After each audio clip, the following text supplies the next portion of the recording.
আসসালামু আলাইকুম এভরিওয়ান, আশা করি সবাই ভালো আছেন। ঝড় বৃষ্টি ছাড়ার আগে বিদ্যুৎ চলে যায় কেন? দেখতে পাচ্ছেন বৃষ্টি পড়তেছে, কিন্তু আমরা বিদ্যুৎ কর্মীরা কখনোই থেমে নেই।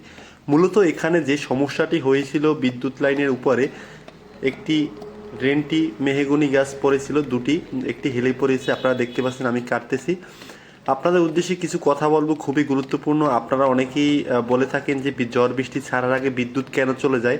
আসলে বিদ্যুৎ চলে যাওয়ার পিছনে অনেকগুলো কারণ থাকে, এর ভিতরে এটি হচ্ছে অন্যতম কারণ। বিদ্যুৎ চলে গেলে আপনার যেগুলো করণীয় সেগুলো হচ্ছে, আমি যদি বলি, প্রথমত আপনার বাড়ির আশেপাশে আপনি আপনার যে বৈদ্যুতিক লাইনটি আছে সেটি চেক করবেন যে কোথাও কোনো গাছপালা পড়েছে কিনা। দেখেন এখানে দু তিনটি বাড়ি আছে, তারা এখান থেকে ফোন দিয়ে অভিযোগ দিয়েছে বিদ্যুৎ নেই, কিন্তু তারা তাদের বাড়ির সামনে যে গাছটি পড়ে আছে কিন্তু তারা এই খেয়ালটি করেনি।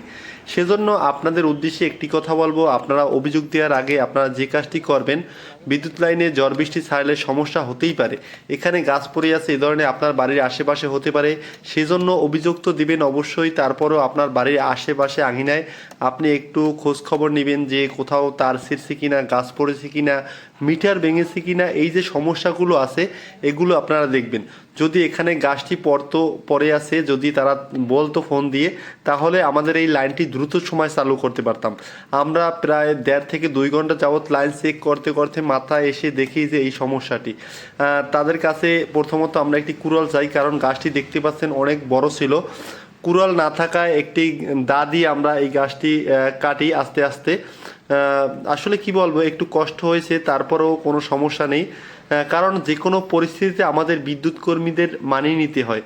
আর আপনারা যারা এই ভিডিওটি দেখবেন অবশ্যই শেয়ার করে অন্যদেরকে সুযোগ করে দিবেন, যাতে করে তারা এই পরামর্শটুকু জানতে পারে এবং তারা সচেতন হতে পারে। বিদ্যুৎ ছাড়ার সাথে সাথে আপনারা অফিসে ফোন দেন, ঠিক আছে, তারপর আপনারা এই বিষয়গুলো দেখবেন।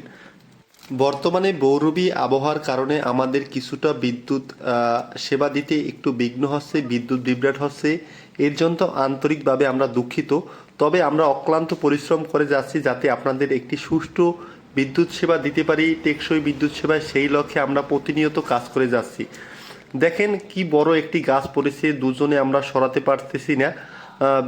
অনেক বড় গাছটি ছিল, এখন গাছটি পড়ে যাবে। দেখেন এই যে গাছটি পড়ে গেছে। আসলে বিদ্যুৎ সম্পর্কিত যে কোনো ধরনের তথ্য পেতে আমাদের এই পেজটির সাথেই থাকুন। ভিডিওটি যদি ভালো লাগে অবশ্যই শেয়ার করে অন্যদেরকে দেখার সুযোগ করে দিবেন। ধন্যবাদ।